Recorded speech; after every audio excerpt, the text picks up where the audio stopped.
Magashule, Jeremy Meggs spoke to The Economist.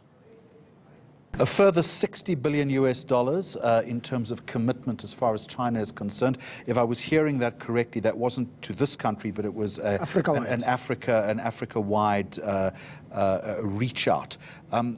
In the bigger scale of things, that's not a lot of money. No, it's not much. And again, China will be expecting a maximum ROI on that. Very much, except for those countries that the President Ramaphosa talks to that have got weak economies, they can't pay or sell. So that becomes a handout, in other words. It becoms a grant. With strings attached, though. I hope not. But inevitably, surely. No, it shouldn't. You know. Remember, Jeremy, through the International Monetary Fund, we had a program called Highly Indebted Poor Countries Program, HIPIC for a short. And Mozambique became a beneficiary. And what happened next is how the Mozambican politician went to the till and looked at Mozambique. Today, Mozambique is struggling because there's a Cunha scandal. There's millions of problems around their gas reserves because of corrupt politicians. So the danger around grants or free money or these poor these facilities where you take away the debt is that African politicians then use that window to loot. And that's, for me, the fear, that when there's free money, it always lands up in wrong pockets. And I think the president or FOCAC itself will ensure that those that get free money, the politicians are held to account, that there's no leakage because there's free money. It's going to be a very difficult job to do that, though. Well, it's difficult with us. We've got a commission of inquiry, and we have yet to see the big guns, whom we know that also might have a hand. We know that, for example, Jeremy, that the two leading politicians in the ANC top 6, their kids work for the Guptas. I'm talking here about Jessie Duarte, as well as the General Secretary of the party, whose kids work for the Guptas. So they must have known something. So we want to hear from them. There's a commission of inquiry. So the fact that President was talking about the effort in the interviews that the ANC has tried to do, or the country trying to do, around corruption, we remain very vigilant, because as long as those characters that were very close to the Guptas remain and refuse to come to the Commission of Inquiry, we have no trust. I don't know where these numbers of people that have flown back to the ANC are coming from, given the fact that in the past 24 years of our democracy, we have failed our own people.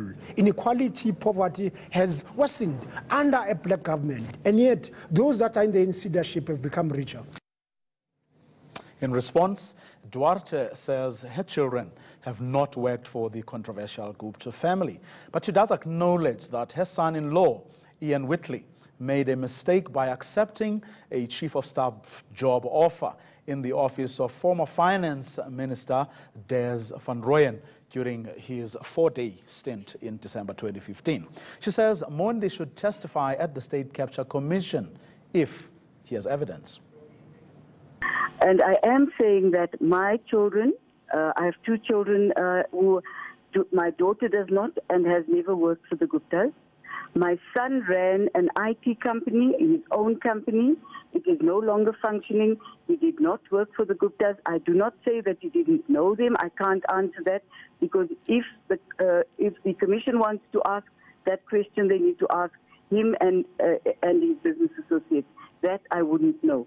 But having worked for the Guptas, no.